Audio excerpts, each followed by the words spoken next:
आपको हम इतना कहना चाहते हैं कि जब कलश की स्थापना की जाती है तो लोग संकल्प लेते हैं। आज 10 मिनट हमको देरी हो गई आने में, क्योंकि आज हम लोगों ने कलश की स्थापना की है और संकल्प हमने लिया है। और बेहद खुशी है कि आज का दिन हम लोगों ने चुना है और आज के दिन आप लोगों के सामने हम लोगों ने पेश किया है जो प्रण हमारा संकल्प बदलाव का। मैं फिर से दोहराता हूँ, प्रण हमारा संकल्प बदलाव का।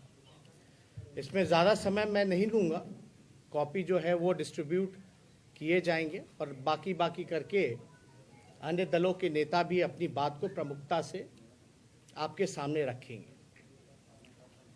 आप सब लोगों को मैं बताना चाहूँगा कि हमने जो वादा किया था, क्योंकि हम ठेठ बिहारी हैं, जो कहते हैं वो करते हैं। पहले भी कहा था, डीएनए शुद्ध है। हमने पहले आप लोगों को ये बताया था कि अगर हमारी सरकार बनती है, अगर जनता हमें, बिहार की जनता हमें मौका देती है, तो पहले कैबिनेट में पहले दस्तखत अगर मेरा कलम चलेगा तो 10 लाख नौजवानों को हम रोजगार देने का काम करेंगे, पहले कैबिनेट में। दूसरी बात हम लोगों ने ये कही थी कि जो भी छात्र छात्राएं या नियुक्ति के लिए आवेदन फॉर्म जो भरा करते हैं उसको हम लोग माफ करेंगे। तीसरी बात, परीक्षा केंद्र जाने के लिए जो किराया होगा वो हम देंगे। एक लॉकडाउन के समय आप लोगों ने देखा जितने हमारे श्रमवीर थे किस हालात में थे, फंसे हुए थे। अभी भी कोरोना काल खत्म नहीं हुआ है और अभी भी आप देख सकते हैं, हम तो दिल्ली एयरपोर्ट जाते हैं, बड़ी संख्या में लोग जो हैं दिल्ली, बॉम्बे फ्लाइट से बल्कि लोग वापस जा रहे हैं। रेलवे स्टेशनों की हालत आप लोगों से छुपी नहीं है। हम लोगों को संकल्प लेना है कि पलायन रोकना है, लेकिन अभी जो स्थिति बनी हुई है उसको लेकर के हम लोग जो है कर्पूरी श्रम वीर सहायता केंद्र पूरे देश में हर जगह खोलेंगे, जहां कभी भी कोई आपदा आएगी तो उन मजदूरों के देखभाल के लिए, सेवा के लिए वो चीज किया जाएगा। चौथी बात, नियोजित शिक्षकों के लिए जो हम लोगों ने बात की थी कि उनकी बड़ी लंबे समय से डिमांड रही है कि समान काम समान वेतन मिलना चाहिए, इसको हम लोग जो है पूरा करेंगे। इंफ्रास्ट्रक्चर के क्षेत्र में पुल पुलिया एक्सप्रेसवेज जो हैं वर्ल्ड क्लास हो, इस पे हम लोगों का पूरा ध्यान रहेगा। आप सब लोगों को, कुछ लोगों को पता होगा, जब हम डिप्टी सीएम थे, डिप्टी सीएम पथ निर्माण विभाग हमारे पास था। अभी तक कुछ समय तक पटना एयरपोर्ट कहाँ नया बनेगा ये तय नहीं हुआ था। हमारी कैबिनेट ने वो तय किया था कि बीटा का जो एयरपोर्ट है उसको हम लोग परमानेंट पटना का एयरपोर्ट बनाएंगे।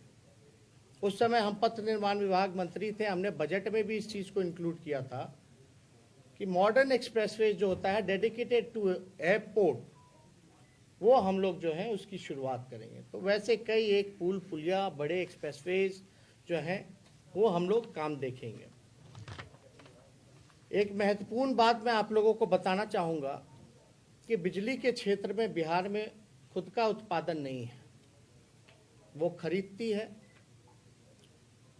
और वो महंगे दामों में, दरों में बेचती है। यानी बिहार राज्य ऐसा है जहाँ उत्पादन नहीं है और सबसे महंगा बिजली अगर कहीं मिलता है तो वो बिहार में मिल रहा है। जितने कृषि क्षेत्र में जितने किसान हैं, कृषि ऋण जो हैं उसको हम लोग माफ करेंगे। जीविका दीदी हो या स्वयं सहायता समूह हो, उसके लिए नियमित वेतन और नौकरी और मानदेय को हम लोग बढ़ाने का काम करेंगे। तो हमने इस प्रण हमारा संकल्प बदलाव में कुछ मुख्य बिंदु हमने अपने तरफ से रखा है। लेकिन आप जानते हो बिहार में डबल इंजन की सरकार है। यहाँ से लगभग नीतीश कुमार जी 15 साल से बिहार के मुख्यमंत्री हैं।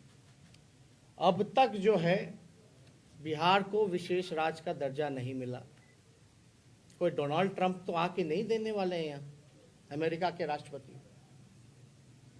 आप देखिएगा, मोदी जी ने पिछले 2015 के चुनाव में कहा था कि शुगर मिल जो मोतिहारी का है वहाँ का चीनी का चाय वो पिएंगे। बिहार में आप देखिए, जूट मिल हो, पेपर मिल हो, शुगर मिल हो, राइस मिल हो, सब ठप पड़े हैं, बंद हो गए। इसके उपाय के लिए कुछ नहीं किया गया, बल्कि बिहार में उत्पादन अगर होता है मकई का, लीची का, गन्ने का, केले का, इसके लिए कोई व्यवहारिक फूड प्रोसेसिंग यूनिट्स नहीं खोले गए। इन सारी चीज़ों में हम लोगों का ध्यान रहेगा। लेकिन सबसे महत्वपूर्ण चीज़ें जो हैं कि भैया बेरोजगारी, आज हम कहीं भी जा रहे हैं, कल से हमने शुरुआत की, लोग इतने आक्रोश में हैं, नाराज हैं मौजूदा सरकार से। लाखों करोड़ों लोगों जो रोजगार भी करते थे उनका भी रोजगार छिन गया। छोटे मोटे जो व्यवसायी हैं उनका व्यवसाय जो है वो ठप हो गया, और सरकार का कोई ध्यान नहीं। बाढ़ है, सुकाड़ है, अब तक केंद्र की टीम नहीं आके देख के गई कि बाढ़ से कितने लोग प्रभावित हुए। लगभग 80 से 85 लाख आबादी, 18 जिला, लेकिन अब तक कमेटी टीम कोई नहीं आया जांच करने की भैया क्या फसल का नुकसान हुआ, किसका घर का नुकसान हुआ, किसके मवेशी का नुकसान हुआ। कोई आकलन नहीं किया गया। ऐसा लग रहा बस कुर्सी पाने की होड़ में सब लोग लगे हुए हैं। लोग बड़ी बड़ी बातें करते हैं कि भाई मेरा काम सेवा का है, मेवा का नहीं है, लेकिन मेवा के लिए बताओ 60 घोटाले हुए हैं इस बिहार में। सृजन घोटाले जैसे लोग थे, सृजन घोटाले में जो लोग अभियुक्त, वो लोग खुलेआम घूम रहे हैं, उनको गिरफ्तार नहीं किया जा रहा। तो चाहे भ्रष्टाचार हो, लॉ एंड ऑर्डर की स्थिति हो, एनसीआरबी के आंकड़े आप देख लें, कोई मेरे आंकड़े नहीं। हम लोग भी सत्ता में रहे, कांग्रेस पार्टी 15 में, राष्ट्रीय जनता दल जेडीयू थी, उन 18 महीने का आप निकाल लीजिए और बाकी के बीजेपी जो आई सरकार में उसका आंकड़ा निकाल लीजिए। स्पष्ट रूप से अपराध जो है बढ़ा है। लेकिन जो मुख्य बातें हैं हमने कही हैं, बाकी तो हम लोग आप लोगों से करते रहते हैं। ज़्यादा समय हम ना लेते हुए, मुझे पूरा विश्वास है बिहार की जनता पर कि जो विकल्प हम लोगों ने, महागठबंधन के लोगों ने, आरजेडी, कांग्रेस, लेफ्ट की तीनों पार्टियों ने एक साथ आकर के बिहार की जनता के सामने जो संकल्प लिया है, जो प्रण है हमारा, उसको हम लोग सरकार बनने के इमीडिएटली बाद ही उसको पूरा करेंगे। और हमने तो पहले भी कहा कि पहले कलम अगर मेरा चलेगा कैबिनेट मीटिंग में, पहले कैबिनेट मीटिंग में, तो 10 लाख नौजवानों को रोजगार। 10 लाख लोग सोचते हैं कहाँ से आएगा, 4.5 लाख नौकरियां तो रिक्त पड़ी हैं सरकारी, शिक्षा विभाग में, स्वास्थ्य विभाग में, होम डिपार्टमेंट, पुलिस डिपार्टमेंट्स में। एक उदाहरण दे दें, मणिपुर छोटा राज्य है, वहाँ 1 लाख आबादी पर 1000 पुलिसकर्मी हैं, और बिहार में 77 हैं केवल 1 लाख की आबादी पर। तो आप अंदाज़ा लगा सकते हैं। तो ज़्यादा कुछ हम ना कहते हुए आप सब लोगों को धन्यवाद देते हैं, और फिर से पुनः मैं नवरात्र की शुभकामना पूरे बिहार और देशवासियों